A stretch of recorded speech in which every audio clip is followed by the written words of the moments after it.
The LA Clippers have made it 2 wins in a row in the Summer League, this time with a 83-74 victory over the Memphis Grizzlies. And in this episode, I'm going to talk about what I think the main key to the Clippers' 2 Summer League wins has been. A little bit of fourth quarter Xavier Moon and some Kobe and Jordan on today's Locked On Summer League Clippers. You are Locked On Clippers, your daily Los Angeles Clippers podcast, part of the Locked On Podcast Network, your team every day.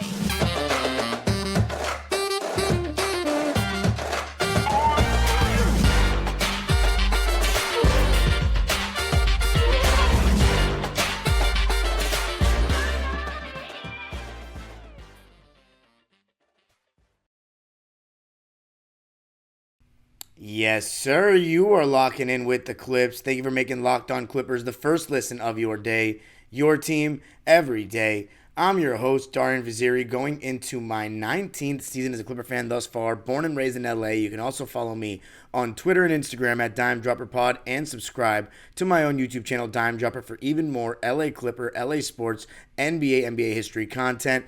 And Locked On Clippers is free and available on all your favorite podcast platforms, including YouTube, where I want you to tell me what you thought of the Clippers' third Summer League game and second victory. And in this episode, I'm going to be talking about what the main key has been for the Clippers in these 2 Summer League wins, or honestly, in all 3 Summer League games. I think they've shown this consistent thing, and that is their defensive tenacity. Going to be talking about fourth quarter Xavier Moon, which has become a consistent theme. Also, we got a little bit of Ty Lue on the broadcast talking, so wanted to talk about his comments just a bit. And then to close out, going to talk about our rookies, Kobe Brown and Jordan Miller, and then, of course, just talk about the game as a whole. But let's get right into it. So one thing I've really enjoyed from Coach Dante Jones and the entire Clippers Summer League team is their defensive tenacity and their effort. If the Clippers' actual team puts in 1/3 of the defensive effort and intensity as this Summer League team, and they stay healthy next season, we got a pretty good chance to win the championship, because that's how hard these guys are playing. I mean, Dante Jones is acting like he's still out there in 2009 with the Denver Nuggets, basically in a defensive stance on the sideline, yelling at his guys if they're clear, meaning there's no screen coming. If there is a screen coming, he is really into it. The whole bench, the whole coaching staff is into it. You have former Clipper Wesley Johnson also sitting there on the coaching staff. So everyone seems to be into it. But you know what? It's more than just the coaches. It's the players that have to go out there and execute. And again, in this game, stifling defense, holding the Memphis Grizzlies Summer League team to 74 points. We saw them hold the Sacramento Kings Summer League team to just 70 points. They have been really great in terms of closing out, rotating, communicating, whatever the scheme is in terms of, we're going to switch on this guy, we're going to hedge on this guy off the pick and roll.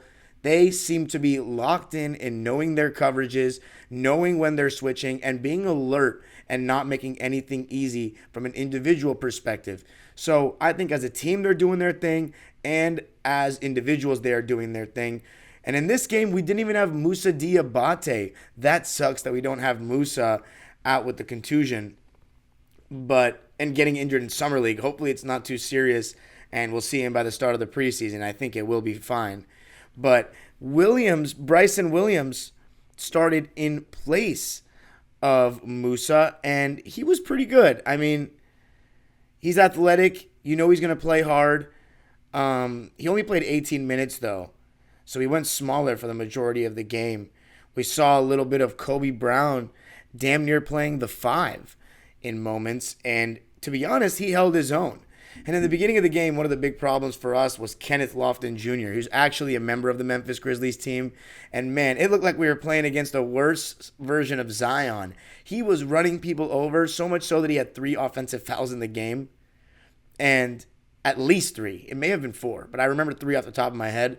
But he was taking contact, finishing. He also has the ability to handle the ball and shoot a little bit. He was killing us in the beginning. It was actually the Memphis Grizzlies that threw the first punch, and we're up 8-2.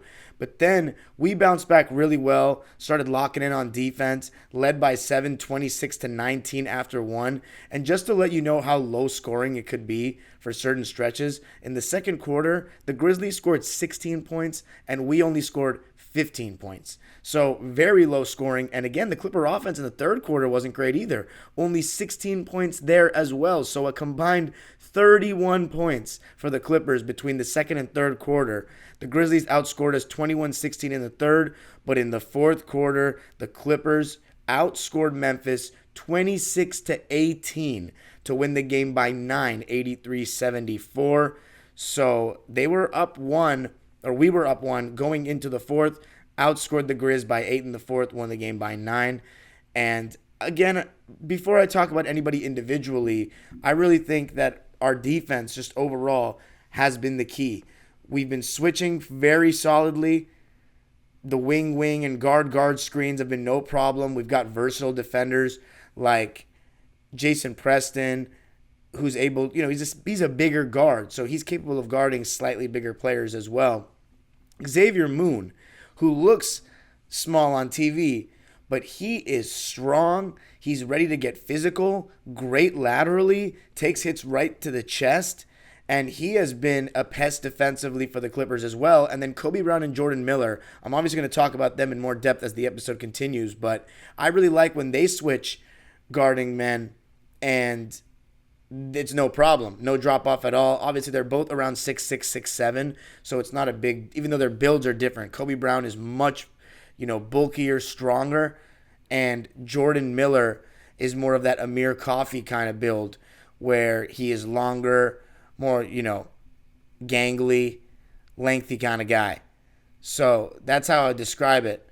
But both of them have shown the ability to switch decently on defense and know when they're switching to get right out there and not wait and waste time. Because sometimes you'll see guys switching lazily and letting guys just walk in a three. And with so many people, shooting the three ball these days, you get burned on that. But they've been very sharp at their switching. And then the guys that aren't even, on the actual roster, may not even play in the G League, guys like Broderick Thomas, guys like Bowden. We had a guy, Castaneda, who played in this game off the bench, played 13 minutes. These guys all played really hard as well, and it wasn't even that much of a drop-off from guys like Matt Morgan, who didn't play in this game. DNP coach's decision, it says so. But the Clippers' defensive tenacity is what I think these two wins have boiled down to, and I've really enjoyed it. But coming up, going to be talking about the guy that offensively has taken the Clippers across the finish line, and I'm also going to be talking about Jason Preston and his performance coming up. But before I do that, I got to tell you about Bird Dogs. Bird Dogs make you look good. Because Bird Dogs stretch khaki shorts are designed to fit slimmer through the thigh and leg, giving you a truly sculpted look. Bird Dogs shorts do the exact same thing as Lululemon, but fit way better. They fit way better than regular shorts that are made of a stiff, restricting cotton. And Bird Dogs fixed this issue by inventing cloud knit fabric that looks just like khaki but stretches, so you get a way slimmer fit without having to sacrifice movement. And Bird Dogs uses anti-stink, sweat, wicking fabric that keeps you cool and dry all day long. Just go to birddogs.com/LockedOnNBA or enter promo code LockedOnNBA for a free Yeti-style tumbler. That's birddogs.com/LockedOnNBA or promo code LockedOnNBA for a free Yeti-style tumbler. You won't want to take your Bird Dogs off. We promise you. Woo, woo, woo, woo. All right. So the main man, the guy you might say has been the best player in Clippers Summer League so far this Summer League is Xavier Moon. He has been an absolute closer. Every fourth quarter, it seems like he has turned up. In the first game when we lost to, it's honestly slipping my mind who we even played in that game. I think it was the Charlotte Hornets, if I'm not mistaken, but I could be wrong. But Xavier Moon was hitting threes late in the game, kind of on this late surge kind of stuff, fake run. And then against the Sacramento Kings, Xavier Moon closed the game with, at least I remember off the top of my head, 9 points in the fourth quarter. And in this game, he also had 9 points in the fourth quarter with a variety of jumpers. And, Xavier Moon, his burst off the dribble is really good. He totally gets by guys, can turn the corner on guys. And even though he's only, again, he was listed I saw him listed at 6'2" a couple episodes ago. And then after this game, it showed him on a graphic on the screen that said he's 6 feet. He looks a lot more like 6 feet than 6'2". I totally believe 6 feet. But if he even is 6 feet or 6'2", or whatever he is, we're going to go with 6 feet for now. He has the ability to turn the corner really well. And, the Clippers, I'm not saying that he's going to be on the roster and get real minutes. But, hey, he does get to the rim better than a lot of guys on the team, I'll tell you that. But in the fourth quarter, again, he really stepped up. 9 of his 16 points came in the fourth, so the majority of his points coming in the fourth quarter, and just some tough shots. And I just like that he's fearless, It's funny because he's the nephew, they say, of former Clipper Jamario Moon. And Jamario Moon was a totally different build. He was a wing, super athletic, former Harlem Globetrotter, was in the 2008 dunk contest in New Orleans that Dwight Howard won. Part of the Clippers team, I think, in 2010 for the second half of the season. And Xavier Moon is a smaller, point guard. But he's a very solid player in his own right. And if I'm being real, I think he could be on the Clipper roster. He looks like a better player than Jason Preston right now, just for the simple fact that he is older, more experienced, and he seems like he has more confidence. In this game, Xavier Moon had 16 points, which led the way for all Clippers scorers on 7 for 12 shooting and 2 for 3 from deep, 4 rebounds and 2 assists in 29 minutes of play. 7 for 12 from the field and 2 for 3 from deep. Talk about efficient. That's what Xavier Moon was in this game. Jason Preston, I thought he had a much better game than the last one. His passing, again, on full display. He hits guys right in the shooting pocket. But you're still seeing kind of the same issues that he struggles to turn the corner. He struggles to get by anyone in isolation. But I thought in this game, you saw him try to make more of an effort to turn that corner, to get to the basket. And a couple of times, he was still able to get the defense to collapse. And once he does that, he sees the open man right away. And more often than not, he hits shooters right in their pocket.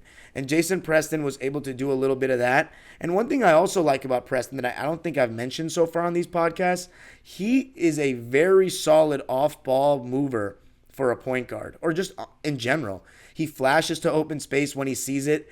As a point guard, he knows that it's all about passing windows when it comes to moving the ball. And when guys don't necessarily have him in his line of vision, he flashes in their line of vision to make that pass easier, and that comes from just being smart. And he scores a couple of points off of that, whether it be at the foul line flashing middle or cutting right to the basket. I remember his first basket in this game came on a goaltend where he scored right underneath the basket. But another thing I liked about Preston in this game was his rebounding. There was one possession where he had 3 offensive rebounds in the same play. And you know what's funny? He actually showed a little bit of elevation on one of those rebounds. And I said that he doesn't really get off the ground that well, but I guess there he did. Hopefully we can see that more often because it'll help him finishing around the basket. But he didn't shoot super well in this game overall. Just 5 for 13 from the field, only 1 3-point attempt. And it's not just the turning the corner, getting to the rim. He's not really showing guys or anybody that he's even looking to score a lot of the times, looking to shoot. I don't know how good of a shooter he is because he doesn't really shoot enough jump shots throughout the game. But again, we know he's a great passer and he's a very good rebounder for a guard. I'm going to reiterate, I think he's an NBA player. Is he going to get rotation minutes for the Clippers this year? No. And I don't even know if he's going to be above Xavier Moon in that. But he'll probably spend a lot of time in the G League. And I think he could be a good backup point guard somewhere in his future. I just don't know if it'll be for the Clippers. But again, I hope it is. 13 points, 10 rebounds. So he did get a double-double in this game. 13 points, 10 rebounds, 5 assists. He made all 3 of his free throws. So it's good to see that. But that's how I feel about the guards in this game. Xavier Moon and Jason Preston. Again, you can make a strong argument that Xavier Moon has been the best player for the Clippers in this summer league. so far. But coming up, going to be talking about the rookies, Kobe and Jordan, and then also what Ty Lue said when he was there with Noah Eagle and 3D Dennis Scott on NBA TV's broadcast, or ESPN's broadcast. Going to be talking about that to close. Coming up. Let me tell you a little something about FanDuel. Take your first swing at betting MLB on FanDuel and get 10 times your first bet amount in bonus bets up to $200. That's right. Just bet $20 and you'll land $200 in bonus bets, win or lose. That's $200 you can spend betting everything from the money line to the over-under to who you think is going to the first home run. All on an app that's safe, secure, and super easy to use. Plus, when you win, you can get paid instantly. There's no better place to bet on MLB than FanDuel, America's #1 sportsbook. So sign up today and visit FanDuel.com/LockedOnNBA to get up to $200 in bonus bets. That's FanDuel.com/LockedOn. FanDuel, official sports betting partner of Major League Baseball. All right. So somebody that I don't want to leave out before I get into Kobe and Jordan is Broderick Thomas. He took 3 charges in this game. He had a filthy step back, pull back, snatch back, whatever you want to call it, 3 late in the game. I thought he was extremely active, and I've appreciated his defensive tenacity every single game. He had 14 points on 5 for 9 shooting and 2 for 5 from 3 in 26 minutes off the bench for the Clippers. So he was actually the 4th highest in minutes in the game for us. But the top 2 in minutes were Kobe Brown and Jordan Miller. Actually, Broderick Thomas would be the 5th. I didn't see Jason Preston, Xavier Moon, and the rookies. But Kobe Brown and Jordan Miller played 30 minutes and 29 minutes respectively. And I guess let's start with Kobe Brown. Again, I think it's more of the same. I love his aggression. I like how easily he seems to be able to get 2 feet in the paint, but his finishing has still not been good in any of the games. He shot 3 for 12 in this one, 25%, 2 for 7 from 3, so at least he was able to hit 2 threes, both from Jason Preston. I think my favorite skill of Kobe Brown's is his rebounding so far. I love how strong he is. And defensively, I want to mention this. Anytime he needs to switch, he seems to know when it's time to switch, and he holds his own.